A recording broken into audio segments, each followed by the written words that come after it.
नमस्कार मित्रांनो, आज आपण बघणार आहोत RBIची स्थापना कशी झाली. ठीक आहे ना. रिझर्व्ह बँक ऑफ इंडियाची स्थापना कशी झाली, त्याचे उद्दिष्ट काय आणि त्याची बोर्ड कसा असतो. ठीक आहे ना.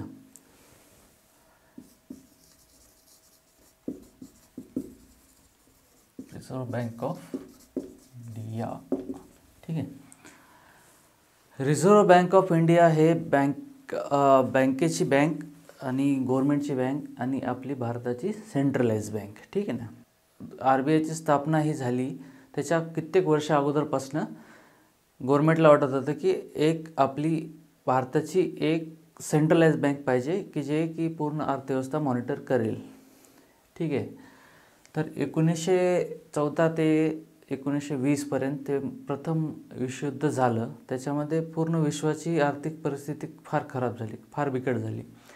त्याच्यानंतर त्यावेळेच्या ब्रिटिश इंडिया गव्हर्नमेंटला वाटलं की आपल्या भारतात पण एक सेंट्रलाइज बँक असायला पाहिजे की जे की पूर्ण अर्थव्यवस्थेला मॉनिटर करेल. त्या अनुषंगाने त्यांनी 1925 साली एक कमिशनची स्थापना केली. ठीक आहे ना. Hilton young commission. ठीक आहे. 1925ला स्थापना केली आणि या कमिशनला, या बॉडीला सांगितलं की बाबा तुम्ही भारतात जाऊन भारताच्या पूर्ण अर्थव्यवस्थेचा आढावा घ्या आणि त्या अनुसार भारतामध्ये एक सेंट्रलाइज बँकची स्थापना करा. ठीक आहे. तर त्यांनी जुलै 1926 या वर्षी त्यांचा अहवाल हे गव्हर्नमेंटला सबमिट केला हिल्टन यंग कमिशनने. ठीक आहे ना. तर त्या कमिशनमध्ये बऱ्याच बाबी होत्या. त्यांनी पूर्ण आढावा घेतला. त्यांनी पूर्ण भारतीय अर्थव्यवस्थेची स्टडी केली. त्याच्यानंतर बऱ्याच लोकांचे विचार घेतले. त्या पूर्ण गोष्टी हिल्टन यंग कमिशनच्या अहवालामध्ये त्यांनी जुलै 1926ला प्रस्तुत केल्या. ठीक आहे. त्याच्यानंतर बऱ्याच गोष्टी झाल्या. त्याच्यानंतर गोलमेज परिषद झाल्या इंग्लंडमध्ये. त्या गोलमेज परिषदेमध्ये पण भारतीय अर्थव्यवस्था स्टॅबिलिटी याच्यावर विचार विनिमय करण्यात आला. त्याच्यानंतर 1 एप्रिल 1935ला भारताची central bank reserve bank of India याची स्थापना झाली. 1 एप्रिल 1935ला. ते RBI ॲक्ट 1934च्या अनुसार. ठीक आहे ना. RBI ॲक्ट 1934ला झाला. त्याच्या बेसवर 1 एप्रिल 1935ला RBIची स्थापना कोलकाता या ठिकाणी झाली. त्यावेळेची ब्रिटिश इंडियाची राजधानी ही कलकत्ता होती. कलकत्त्याला त्याचं हेडक्वार्टर झालं RBIचं. ठीक आहे ना. पुढे चालून ते RBIचं हेडक्वार्टर ऑक्टोबर 1937ला मुंबई या ठिकाणी हलवण्यात आलं. त्यावेळेचं बॉम्बे. ठीक आहे ना. मुंबई या ठिकाणी हेडक्वार्टर RBIचं हलवण्यात आलं. त्याच्यानंतर RBIचं नॅशनलायझेशन झालं 1 जानेवारी 1949 साली. ठीक आहे ना. 1 जानेवारी 1949ला RBIचं नॅशनलायझेशन झालं. ते पूर्णरित्या गव्हर्नमेंटची बँक झाली. ठीक आहे ना. ठीक आहे. RBI ही स्थापन झाल्यानंतर RBIने भारताव्यतिरिक्त अजून 2 देशाचं सेंट्रल बँक असण्याचं काम पूर्ण केलं किंवा 2 देशाची अर्थव्यवस्था मॉनिटर केली. त्यांच्या जे सेंट्रल बँकेचं काम असतं ते पूर्ण केलं. ते एक आहे म्यानमार, त्यावेळेचं बर्माची स्थापना झाली होती 1937 साली. 1937 ते 1947 या कालावधीसाठी RBI ही बर्माची सुद्धा सेंट्रल बँक होती. ठीक आहे ना. बर्माचं सुद्धा काम बघितलं RBIने 1937 ते 1947 या कालावधीसाठी. ठीक आहे ना. त्याच्यानंतर पाकिस्तानची निर्मिती झाली 14 ऑगस्ट 1947ला. 14 ऑगस्ट 1947 पाकिस्तान हे वेगळं झालं भारतापासून. तर त्याचं पण कामकाज आर बी आयने बघितलं. आर बी आयने त्याचं कामकाज जून 1948 या कालावधीपर्यंत पाकिस्तानचं पण काम बघितलं. ठीक आहे ना. ते आर बी आयचे असे वेगवेगळे भारताव्यतिरिक्त वेगवेगळे 2 देशाचे पण कारभार सांभाळले आर बी आयने त्यावेळेस. ठीक आहे ना. तर हे झालं आर बी आयची स्थापना. याच्यात तारखा एवढं लक्षात ठेवा. 1 एप्रिल 1935 स्थापना झाली, एस्टॅब्लिशमेंट. त्याच्यानंतर त्याचं नॅशनलायझेशन 1 जानेवारी 1949. ऑक्टोबर 1937ला कोलकाता टू मुंबई हेडक्वार्टर त्याचं ट्रान्सफर झालं. ठीक आहे ना. या 3 तारखा लक्षात ठेवण्यासारख्या आहेत. अजून ते म्यानमारचं काम 1937 ते 1947 या पिरियडसाठी बघितलं. आणि पाकिस्तानचं काम जून 1948 पर्यंत आर बी आयनं सांभाळलं. ठीक आहे ना. तर ह्या 5 तारखा लक्षात ठेवण्यासारख्या आहेत. ठीक आहे. याच्यानंतर बघणार आहोत आपण आर बी आयची जी बोर्ड असतो, आर बी आयचा जी बोर्ड असतो ते किती मेंबरनी फॉर्म होतो आणि त्याच्यात कोण कोण मेंबर असतात. ठीक आहे ना. तर आर बी आयचं बोर्ड हे 20 मेंबरचा असतो. 20 मेंबर्स बोर्ड असतो. ठीक आहे. आर बी आयचे सगळ्यात मोठे गव्हर्नर. फर्स्ट एक गव्हर्नर असतात, एक गव्हर्नर मेन. त्याच्यानंतर 4 डेप्युटी गव्हर्नर. ठीक आहे. त्याच्यानंतर आर बी आयचे हे 4 जागी झोनल ऑफिस आहेत. 4 सिटीमध्ये झोनल ऑफिस आहेत. एक आहे मुंबई, न्यू दिल्ली, कलकत्ता आणि चेन्नई. ठीक आहे.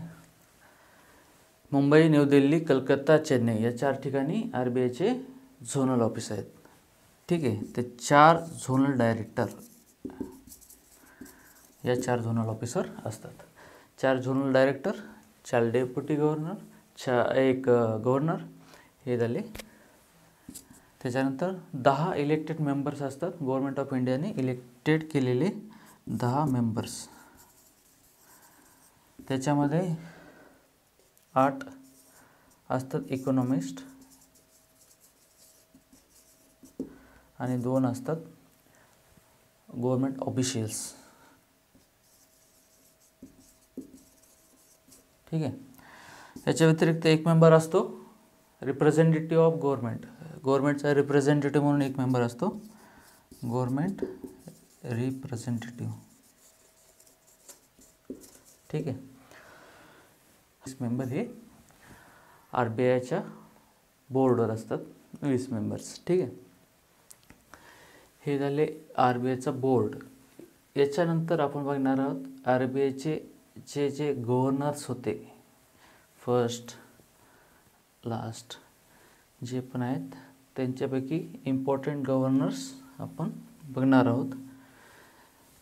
त्याच्यामध्ये आर बी आयचे फर्स्ट गव्हर्नर होते ओसबॉर्न स्मिथ. ठीक आहे ना. ओसबॉर्न स्मिथ हे 1935 ते 1937 या कालावधीसाठी होते. R B I first governor Osborne Smith 1935 ते 1937 या कालावधीसाठी. त्याच्यानंतर आपण इम्पॉर्टंट बघणार आहोत third governor of R B I, जे की इंडियन फर्स्ट गव्हर्नर होते. ठीक आहे ना. सी डी देशमुख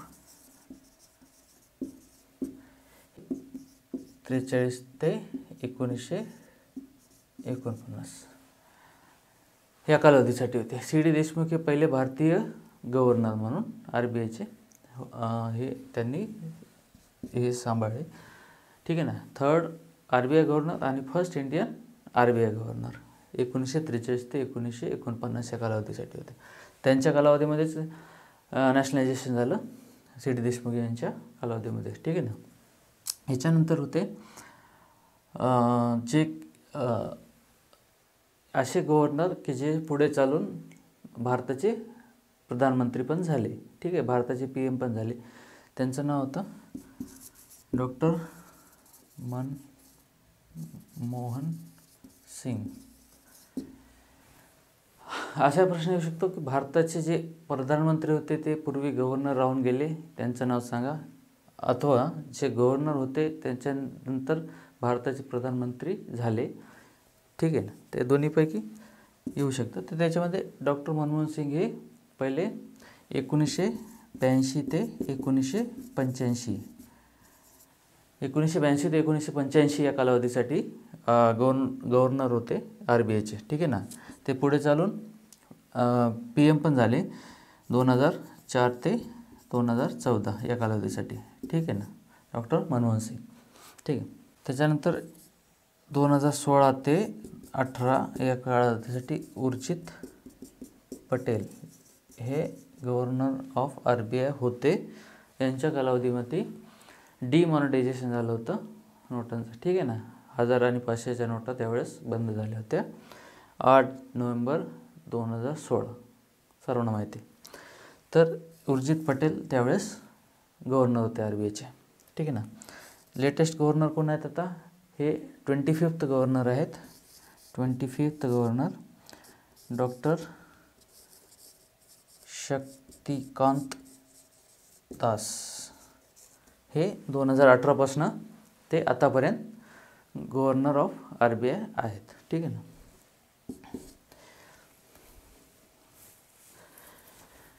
याच्यानंतर बघणार आहोत आपण की RBIची स्थापना ही कोणत्या उद्देशाकरिता झाली होती आणि RBIचे काम कोणते आहेत, ठीक आहे ना. तर फंक्शनिंग ऑफ RBI हे बघणार आहोत आपण, ठीक आहे ना.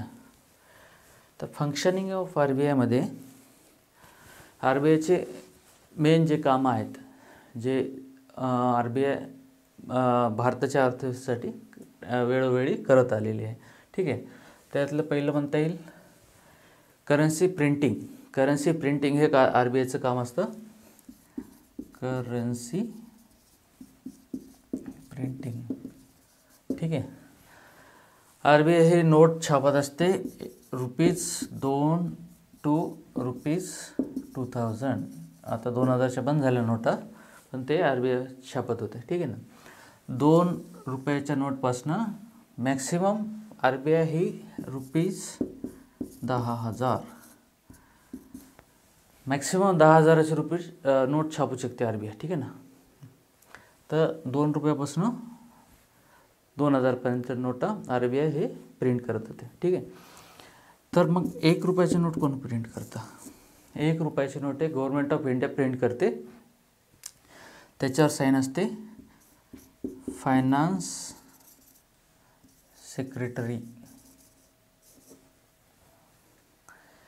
फायनान्स सेक्रेटरी सिग्नेचर असते 1 रुपयाच्या नोटावर. वित्त सचिवांची साईन असते 1 रुपयाच्या नोटावर, ठीक आहे. आणि बाकीच्या सर्व नोटावर 2 रुपये ते मॅक्सिमम इतके असेल त्याच्यावर पूर्ण RBI गव्हर्नरची सिग्नेचर असते. तर नोट म्हणजे काय असतं? नोट म्हणजे प्रॉमिसरी नोट, ठीक आहे ना. प्रॉमिसरी नोट म्हणजे काय? RBI गव्हर्नर हे प्रॉमिस करतो की देयकाला मी इतक्या अमाऊंटचे आहे, जे अमाऊंट देऊ इच्छितो किंवा इतके अमाऊंट मी देतो, ठीक आहे ना. कोणती पण तुम्ही नोट बघितली ना तर त्याच्यावर लिहिलेलं असतं ती देयकाला मी इतक्या रुपयापर्यंतची नोट देत आहे मग, ठीक आहे ना.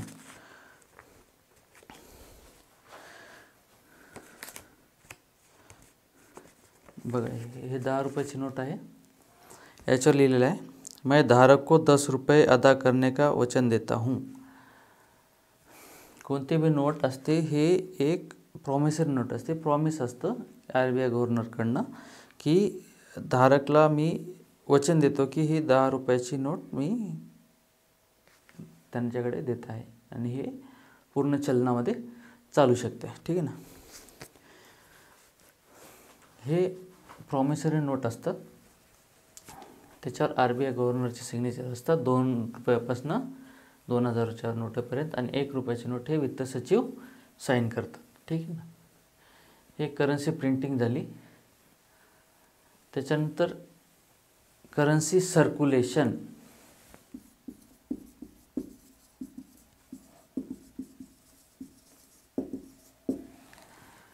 करन्सी सर्क्युलेशन हे RBIचं काम असतं. करन्सी सर्क्युलेशनमध्ये एक बाब राहिली, नोटचं झालं आणि 1 रुपयाच्या कॉईनपासून ते मॅक्सिमम जितके सगळं पूर्ण कॉईन असतात ते गव्हर्नमेंट ऑफ इंडिया प्रिंट करतं. गव्हर्नमेंट ऑफ इंडिया हे प्रिंट करत असतं, त्याच्यावर कोणाची साईन नसते कॉईनवर, ठीक आहे ना. पण गव्हर्नमेंट ऑफ इंडिया प्रोड्यूस करतात कॉईन्स, ठीक आहे. आणि हे पूर्ण कॉईन्स आणि नोटा पूर्ण सर्क्युलेशन करण्याची जिम्मेदारी असते RBIची. तर करन्सी सर्क्युलेशन हे RBI करत असतं, ठीक आहे. तर RBI पूर्ण नोटा आणि हे पूर्ण सर्क्युलेशनचं काम बघतं. तर त्याच्यामध्ये RBIचे मॉनिटरिंग पॉलिसी असतात. अर्थव्यवस्थेमध्ये भाव वाढ उतार सर्व गोष्टी हे RBI मॅनेज करत असतं. कशा प्रकारे RBIचे वेगवेगळे टूल्स असतात, त्या टूल्स अनुसार ते मॅनेज करत असतात, ठीक आहे ना. जसं CRR, SLR, रेपो रेट, ठीक आहे ना, रिव्हर्स रेपो रेट, हे वेगवेगळे टूल्स असतात. ते कमी जास्त करून RBI बाजारभाव वाढवते किंवा कमी करते, किंवा सर्क्युलेशन ऑफ मनी हे कमी करते किंवा वाढवते, ठीक आहे ना. तर त्याच्यामध्ये हे जे करन्सी सर्क्युलेशन असतं आणि करन्सी प्रिंटिंग असते, त्याच्या रिझर्वमध्ये हे RBIकडे गोल्ड असतं, ठीक आहे ना. गोल्ड आणि hard currency, foreign hard currency RBIकडे असते, ठीक आहे ना. गोल्ड आणि हार्ड करन्सी कोणती फॉरेनची? डॉलर, दिनार, पाऊंड एक्सेट्रा, ठीक आहे. हे RBIकडे हार्ड रूपामध्ये रिझर्वमध्ये असतात प्रेझेंट. गोल्ड आणि हार्ड करन्सी, फॉरेन करन्सी, ठीक आहे ना. Hard foreign currency. तर गोल्ड जवळपास RBIकडे आहे 115 करोड आणि हार्ड करन्सी आहे जवळपास 85 करोडची, ठीक आहे ना. गोल्ड आणि हार्ड करन्सी, ठीक आहे. तर त्या सर्क्युलेशन आणि प्रिंटिंगसाठी कॅश रिझर्व असतो बँकेकडे, RBIकडे, तो ठेवावा लागतो. त्याच्या अगेन्स्टमध्ये प्रिंटिंग आणि सर्क्युलेशन ऑफ करन्सी होत असते, ठीक आहे ना. हे झालं सर्क्युलेशनचं. तर याच्यानंतर आपण बघणार आहोत RBIचं पुढचे कामं काय असतात ते, ठीक आहे ना.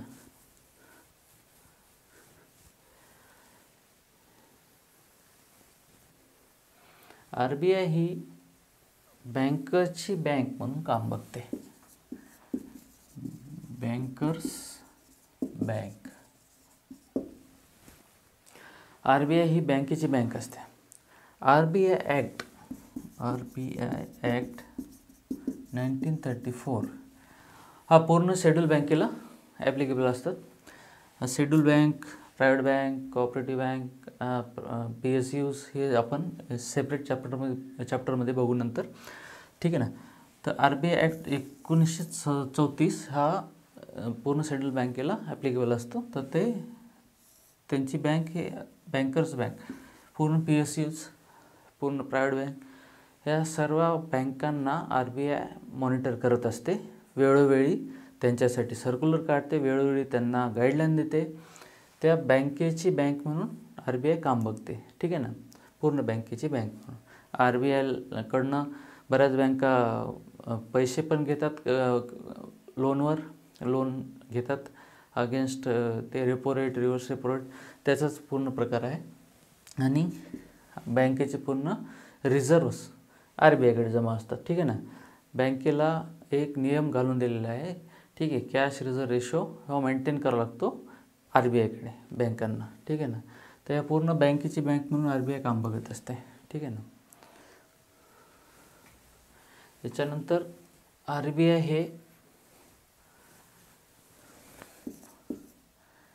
गव्हर्मेंट बँक म्हणून काम बघते, ठीक आहे ना. RBI हे गव्हर्मेंट बँक म्हणून काम बघते. जसं की इंटरनॅशनल लेवलला फायनान्शियल रिप्रेझेंटेशन असेल, कोणतंही वित्तीय मीटिंग असेल, फायनान्शियल मीटिंग असेल किंवा कोणतं पण याच्याशी अर्थव्यवस्थेशी निगडीत काम असेल इंटरनॅशनल लेवलवर, तर गव्हर्मेंटचं रिप्रेझेंटेशन करणे हे RBIचं काम असतं. हे गव्हर्मेंटचं रिप्रेझेंटेशन हे इंटरनॅशनल लेवलला RBI करत असते, ठीक आहे ना. गव्हर्मेंटचे बरेच फंड्स, गव्हर्मेंटच्या बऱ्याच स्कीम्स, बऱ्याच गोष्टी हे RBI लागू करत असते बँकेवर, ठीक आहे ना. तर गव्हर्मेंटची बँक म्हणून पण RBI काम बघत असते, ठीक आहे. त्याच्यानंतर RBI ही फायनान्शियल इन्क्लुजन फायनान्शियल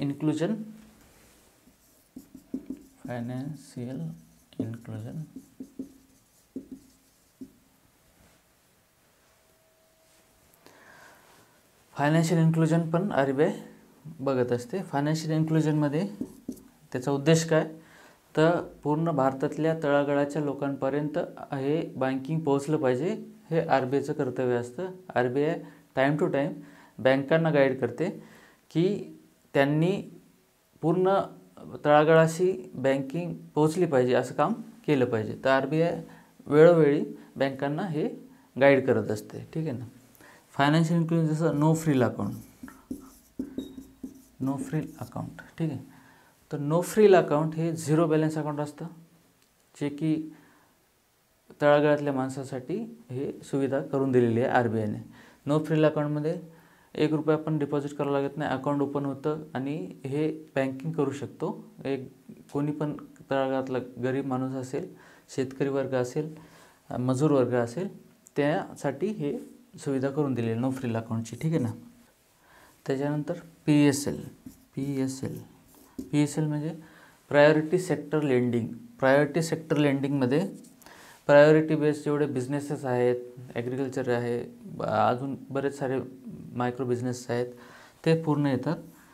त्यांना फायनान्स करणे प्रायोरिटी सेक्टर लेंडिंग हे RBI ठरवून देते बँकांना की इतक्या % तुम्ही प्रायोरिटी सेक्टरला पण लेंडिंग केली पाहिजे, लोन दिलं पाहिजे.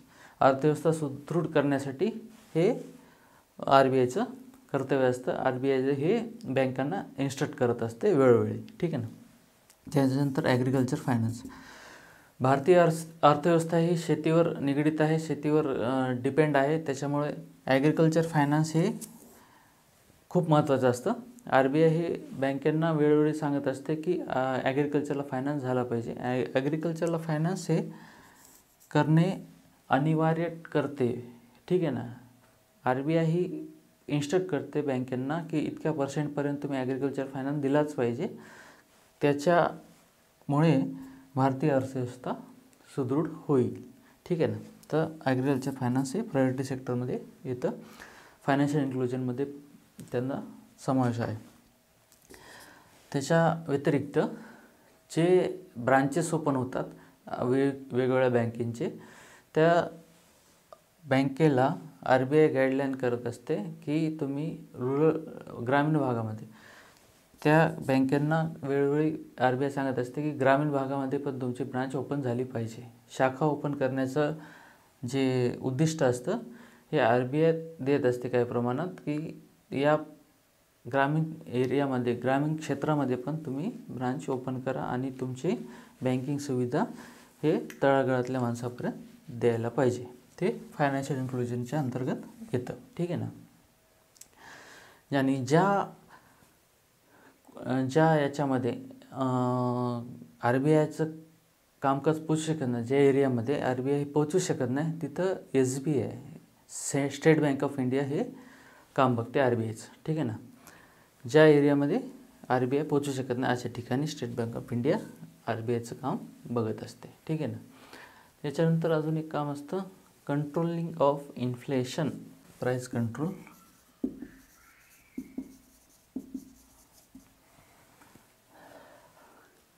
प्राईस मेंटेन करते R B I, market price. कोणती पण भाव, दर वाढ, दर घट, हे जे गोष्टी होतात हे आर बी आय मॉनिटर करत असते. ठीक आहे ना. त्यांचं एक मुद्रानीती असते आर बी आयची. आर बी आयच्या मुद्रानीतीच्या अंतर्गत CRR, SLR, repo rate, reverse repo rate, हे वेगवेगळे टूल्स असतात आर बी आयचे. या टूल्स लागू करून हे आर बी आय मार्केटमधले जे अमाऊंट सप्लाय असते, सप्लाय चेन, करन्सी सप्लाय, ते कंट्रोल करत असते. याच्यावर पूर्ण प्राईस कंट्रोल होत असतं अर्थव्यवस्थेमध्ये. ठीक आहे ना. शेवटी बघणार आहोत आपण payment and settlement act. Payment and act 2007.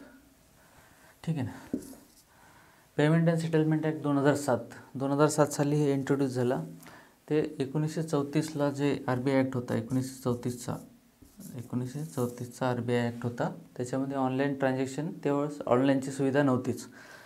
त्याच्यामुळे ऑनलाईन ट्रान्झॅक्शनचे त्याच्यामध्ये ॲक्टमध्ये इन्क्लूड केलेलं नव्हतं. नियम जे पण असतील ते 2007च्या ॲक्टमध्ये आर बी आयने इंट्रोड्यूस केले, की जे पण ऑनलाईन पेमेंट होतात, जे पण ट्रान्झॅक्शन होतात ऑनलाईन, त्यांच्याशी रूल्स अँड रेग्युलेशन हे पेमेंट अँड सेटलमेंट ॲक्ट 2007मध्ये आहेत. ठीक आहे ना. याच्या व्यतिरिक्त काही तुम्हाला प्रश्न असतील तर कमेंटमध्ये सांगा, मी त्याचं निरसन करण्याचा प्रयत्न करेल. हे होतं आर बी आयचं पूर्ण स्थापना, आर बी आयचा बोर्ड, आर बी आयचे कामकाज. ठीक आहे. थँक्यू. नमस्कार.